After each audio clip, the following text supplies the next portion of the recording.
Thanks. That was a fulsome response. I just also wondered if anyone can speak to the nature of some of the injuries. Do you want to speak to some of the nature?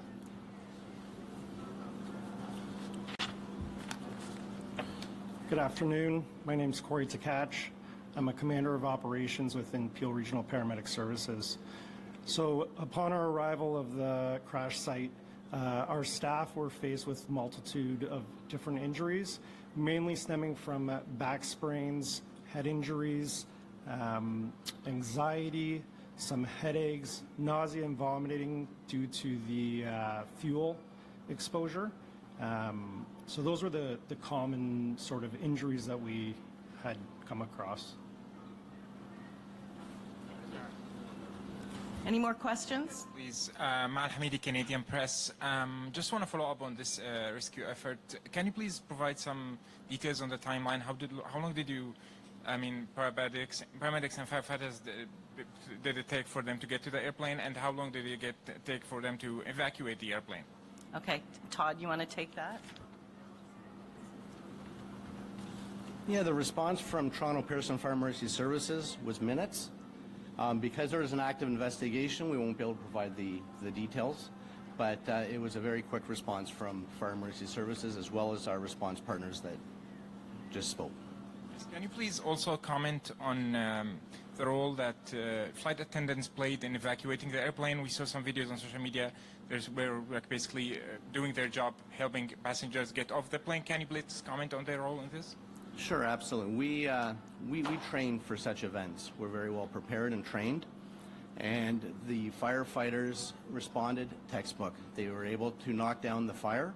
They're able to assist the passengers getting off the plane, and then performing triage and then response to the hospitals. Thank you. Next question. Hi, I'm Alex Miller with Scripps News. I know you can't confirm what you saw on the runway, but can you confirm that the runway had been coded as fives across the board as a wet runway for the pilots, which is a runway with light snow or slush?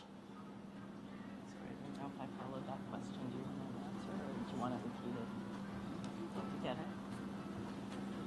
it? Yeah, like I mentioned earlier, because there is an active investigation, that will have to be directed towards the Transport Safety Board, please. Hi, Jessica Murphy, BBC News. I want to go back to something Mr. Andrews said. You talked about difficult conditions that rescuers faced on the ground. I'm hoping you could go into a bit more detail. Sorry, with who said? Sorry? BBC. Oh, No, sorry, you... Peel Regional Police. Peel Regional Police? Thank you for that question. The conditions that I was speaking of is the environmental conditions, the cold, the wind, the fact that we were still having the occasional snow. But those are conditions, again, that we're used to working in as first responders, and our people, along with the other first responders, did a tremendous job of responding in those conditions. It's part of the environment that we operate in. Megan Fitzpatrick from CBC News. What can you tell us about the child that was airlifted to sick kids? Do we know if the child was on somebody's lap or buckled in? What can you tell us about the nature of their injuries? No. No, we don't. I'm sorry. You don't know if the child was on a lap? No, we don't have those details. Can you give us an age range of the passengers on the plane? We don't have that either. I would direct that to Delta. We're going to take two more questions. Okay. And just one more. Of the two that are in hospital, is one of them the child? We're not sure either. I have a quick question for fire. Did fire responders fear the spread of the fire, and can you speak to the properties of jet fuel? How flammable is it? How much time did that give you to tame it? Okay. Did you hear the question? Okay. It's on the jet fuel, like whether they were... Yes. Upon arrival, there was jet fuel and there was flames. We do have specialized aircraft rescue firefighting equipment that carries water, foam, and dry chem, and that it is utilized to smother and cover up the jet fuel. We have the appropriate equipment and the appropriate training to mitigate that emergency. Okay, we'll take the last question. Just like a last question on the nature of the injuries. The people who were more seriously injured, those who were at one point in critical condition, what type of injuries were those? Are we talking about like broken bones, serious sprains? I think the paramedic did speak to that a bit, but he can come back and reiterate. Yeah. So on the initial assessment in any mass casualty incident, we do a triage of patients. And yes, some patients were deemed to be critical at that time. And we make that assessment based on our initial contact, what the patient's complaining of, the fact that they were involved in a plane crash.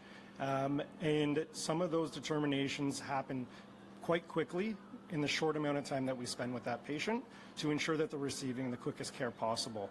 And there are times when further care occurs and those conditions get downgraded. So from critical to like serious and non-life threatening.